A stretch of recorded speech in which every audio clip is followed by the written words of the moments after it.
तो चलिए प्रश्न को देखते हैं। प्रश्न है हमारे पास, एक सारणिक दे रखी है जिसके अवयव हैं एक बी सी ए गुणा बी प्लस सी, एक सी ए बी गुणा सी प्लस ए, एक ए बी सी गुणा ए प्लस बी का मान 0 है। चलिए सर्वप्रथम हम प्रश्न के लिए मुख्य अवधारणा लिखते हैं। मुख्य अवधारणा, तो हमारे प्रश्न के लिए मुख्य अवधारणा हो जाएगी, यदि किसी सारणिक की दो पंक्तियां या दो स्तंभ के अवयव समान है तो सारणिक का मान 0 होता है। अर्थात मान लीजिए हमारे पास एक सारणिक है जिसके अवयव है a1 b1 c1, a2 b2 c2 और a1 b1 c1। तो निम्न सारणिक में प्रथम पंक्ति और तृतीय पंक्ति के जो अवयव है वह समान है तो निम्न सारणिक का मान 0 होगा। इसी प्रकार एक सारणिक और मान लीजिए जो कि कुछ इस प्रकार है, a1 b1 c1, a1 b1 c1 और a2 b2 c2। तो निम्न सारणिक में जो हमारे पास प्रथम स्तंभ और द्वितीय स्तंभ के अवयव समान है तो निम्न सारणिक का मान भी 0 होगा।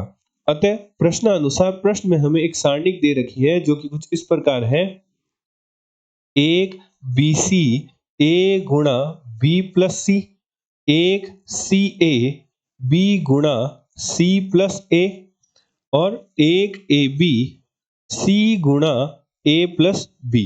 तो हम सर्वप्रथम तृतीय स्तंभ को हल करते हैं। तो हमारे पास एक बी सी, ए की गुणा अंदर कर देंगे तो ए बी प्लस ए सी। इसी प्रकार एक सी A B C plus C A और एक ए बी और सी ए प्लस सी बी।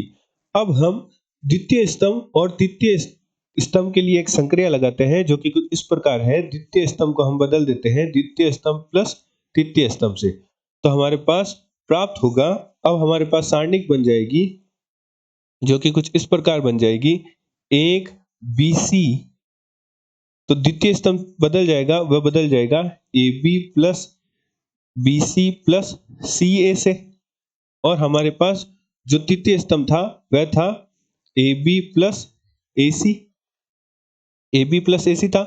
और हमारे पास प्रथम स्तंभ के तो अवयव थे एक एक एक, और द्वितीय स्तंभ हमारे पास बन जाएगा A B plus B C plus C A B plus B C plus C A, और हमारे पास तृतीय स्तंभ बचेगा जो कि बचेगा B C plus C A और सी ए प्लस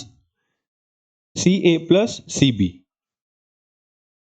चूंकि जो हमारे द्वितीय स्तंभ में सभी अवयव समान है तो इन्हें बाहर निकाल सकते हैं, तो हमारे पास ए बी सारणिक से बाहर आ जाएंगे, A B B C plus C ए।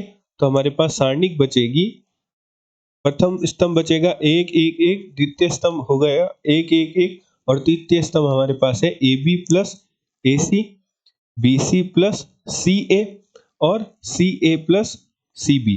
चूंकि हमने मुख्य अवधारणा में देखा था यदि किसी सारणिक की दो पंक्तियां या दो स्तंभ के अवयव समान हो तो सारणिक का मान 0 होता है। तो हमारे पास सारणिक को हल करने पर मान आएगा 0, और गुणा में हमारे पास है A B plus B C plus C A, तो हमारे पास मान प्राप्त हुआ 0। अतः हमारा बायां पक्ष है वह दाएं पक्ष के बराबर है, यह हमने सिद्ध कर दिया। मुख्य अवधारणा की सहायता से हमने सारणिक का मान ज्ञात कर लिया जो कि हमारे पास आया 0। आशा करते हैं आपको प्रश्न का हल समझ आया होगा। धन्यवाद।